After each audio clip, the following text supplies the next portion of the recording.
Hello, everyone. This is Sinema77, horror cult film lover. I'm back with another movie review, and this one here I thought would be pretty interesting to take a look at. I just got this just a tiny little bit ago, right before Now it's like if you try to get anything off of Amazon, you're going to be lucky if you get it within a month or two. So just the way things are going right now. But I got this because I finally jumped on it, wanted to take the chance to see it, and I've been looking forward to it. It's got one of my favorite British actresses of all time.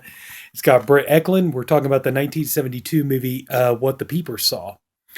Now, this here is yeah, you're gonna find out. This movie's pretty controversial, and I'll tell you right off the bat, it's definitely a very erotic horror film, and I'm gonna let you know right now, it's not for everybody. I'll promise you that much. Personally, overall, I enjoyed the movie. I thought it was pretty good. It's not storyline wise, it's not really like anything new. It's not like anything you haven't already seen before. You've seen other movies with this kind of storyline to it, so it's like I said, it's not completely original, but it's still a well made film. The movie begins, you have this gorgeous, beautiful woman, this beautiful, tall, statuesque blonde. And yes, there's definitely some nudity, and you're definitely going to see some Britt Ekland nudity, which is always a great thing. Britt Ekland, I loved her in Wicker Man, and I loved, which I've reviewed on this channel before. And, love her in movies like Asylum and everything.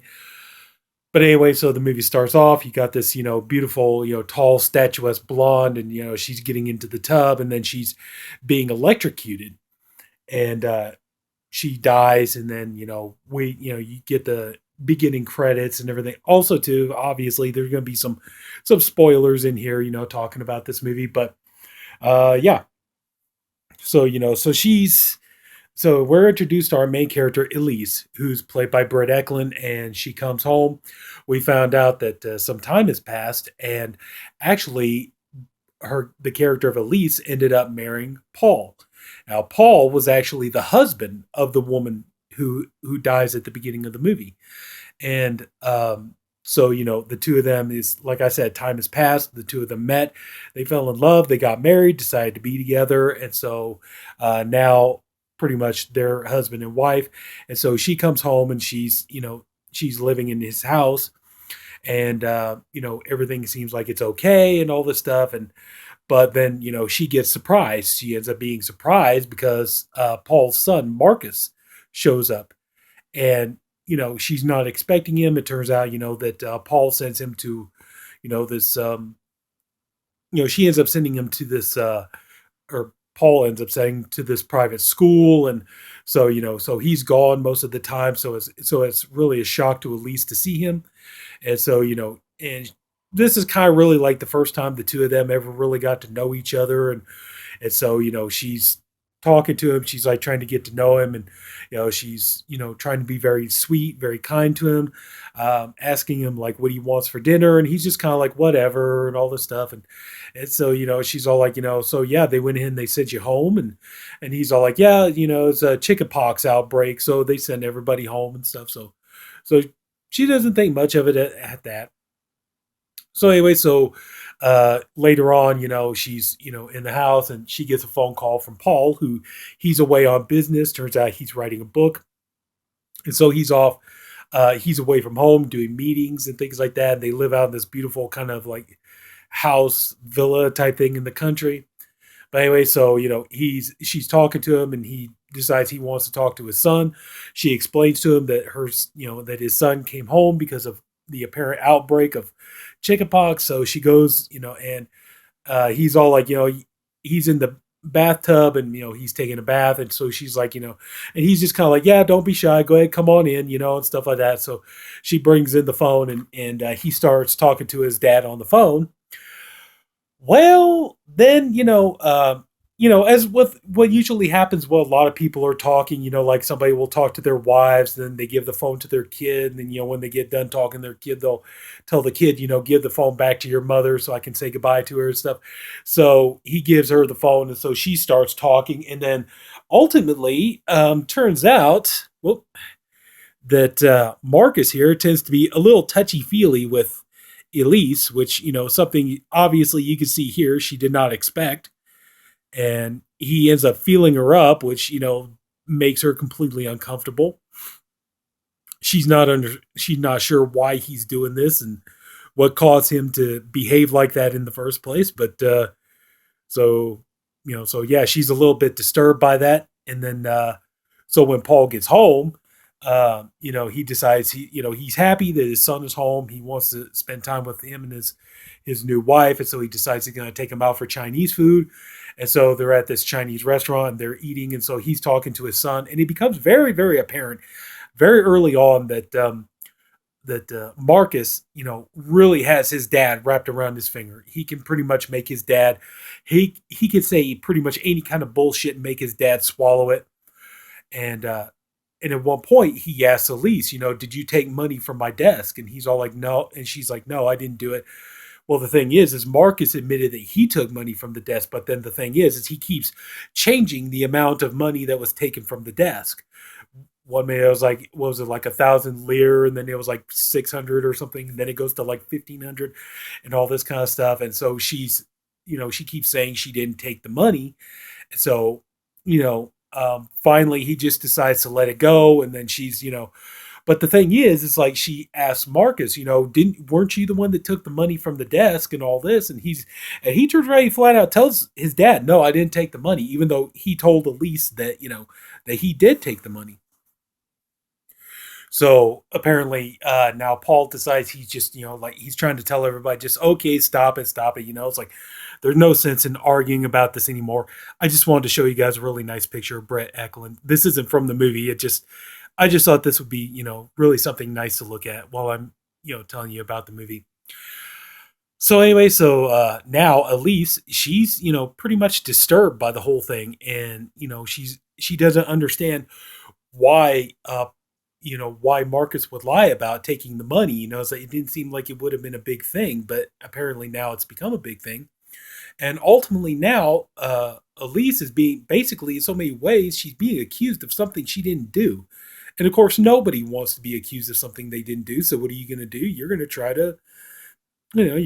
to, basically clear your name, kind of prove your innocence, that sort of thing, right? So they get home, and at one point she goes in and she starts looking through Marcus's things, and Marcus, sees that she's doing it. He knows that she's digging through his room and stuff like that, but she can't find the money. And then, she comes to find out that Marcus turned around and he, returned the money. And, but then Marcus is telling Paul, like I said, he's got his dad wrapped around his finger. So he's going and he's telling Paul, yeah, I need, she doesn't like me, and, she's causing problems, and, she went digging through my room. And so he goes and, he talks to Elise, and he's telling her, like, boy, oh boy, I really hope you didn't go digging through his room and all this stuff. And she was just all like, and she's all like, I just didn't want to be accused of taking the money when I didn't. He's all like, oh, cut it out. And, Marcus is such a good kid and all this other kind of stuff. And so he's so that's kind of the thing. Is like Elise is kind of really starting to look bad in Paul's eyes.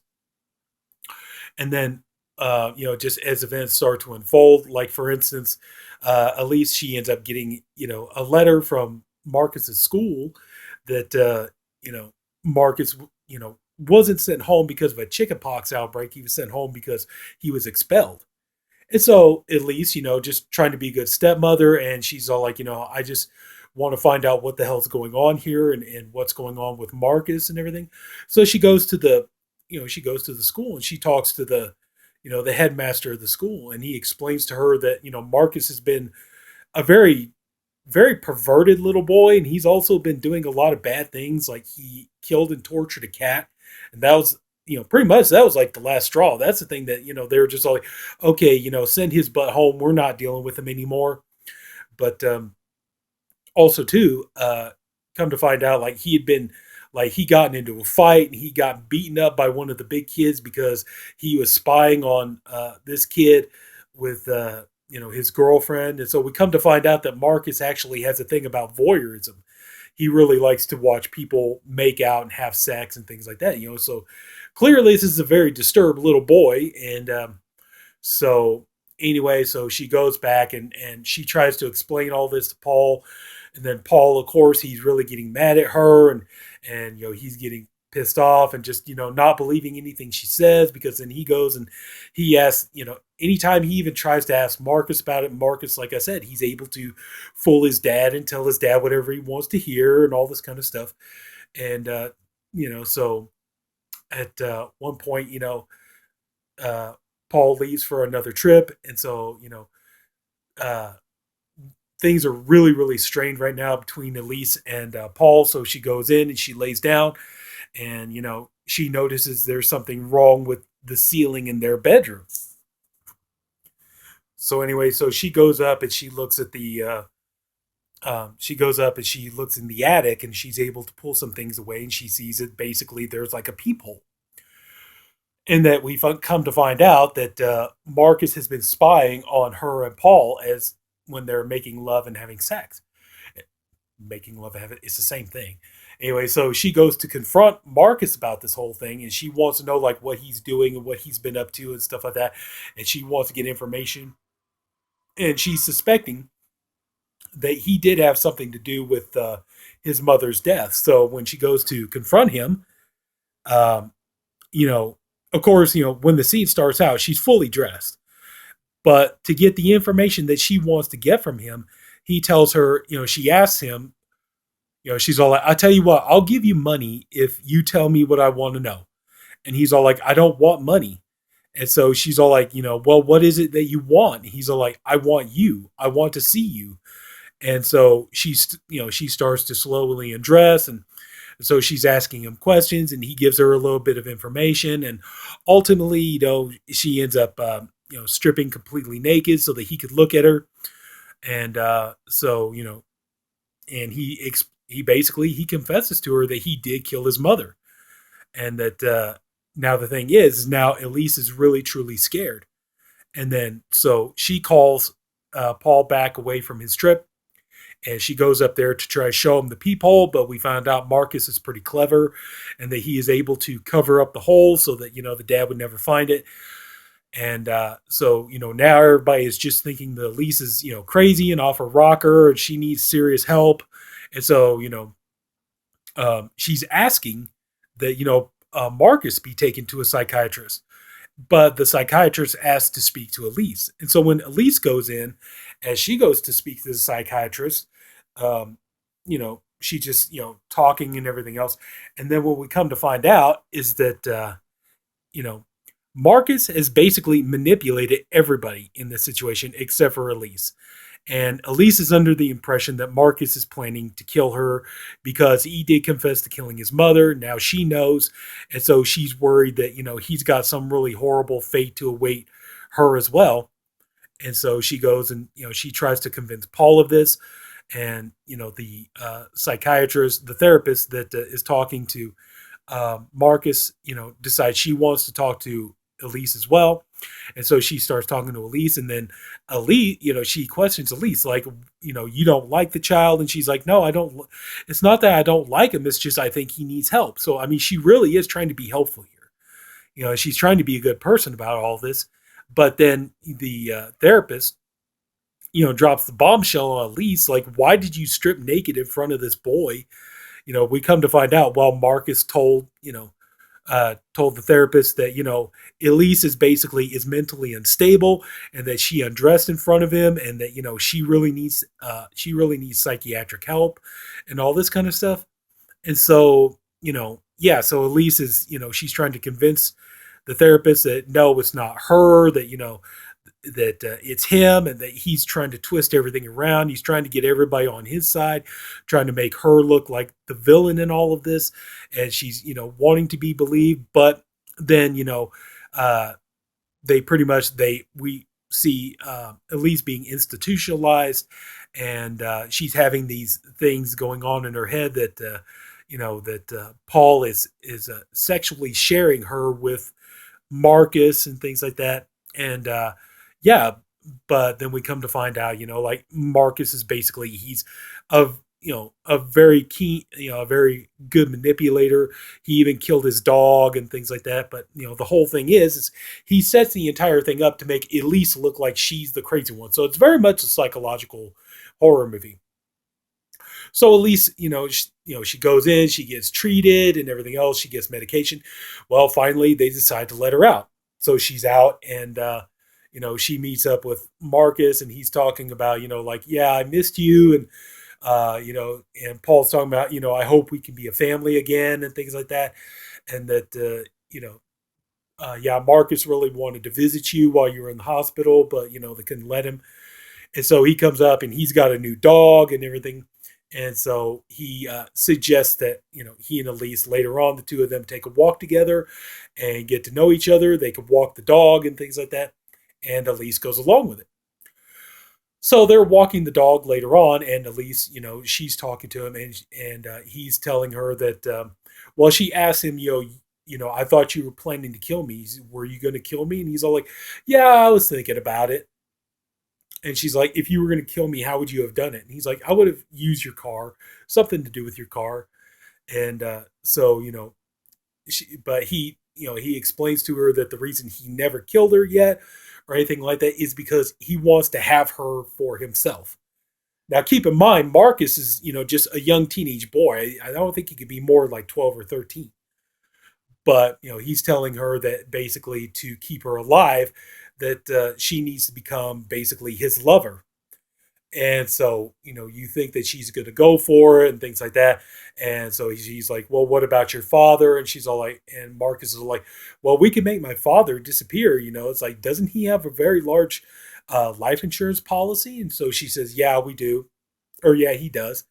And at first you think that, you do think that Elise is going to go for it. She's going to go along with Marcus and that they're going to plot to kill Paul so that the two of them could be together. And so, they're playing fetch with the dog. And, so Elise, she's finally able to, this entire time, Marcus has been kind of always able to outwit Elise and kind of always one up her and, kind of make her look like the crazy one and everything else. And, Elise finally hits the point that she's never going to get anybody to believe what she says about Marcus, like no matter what he tells her, if he tells her he's going to kill his father or he tells her he's going to kill her or any of that kind of stuff, she's never going to get anybody to believe her. They think that Marcus has that way of making everybody believe that she's crazy and he's the sane one. And she's got a lot of problems and it's going to be worse now because she just got out of mental institution. So yeah. So she decides she really has no other choice. She sees a car coming and she throws the ball and the dog goes chasing after it. While Marcus, he freaks out, sees that his dog is running towards the road to go fetch the ball. So he goes and Marcus gets, creamed by the car.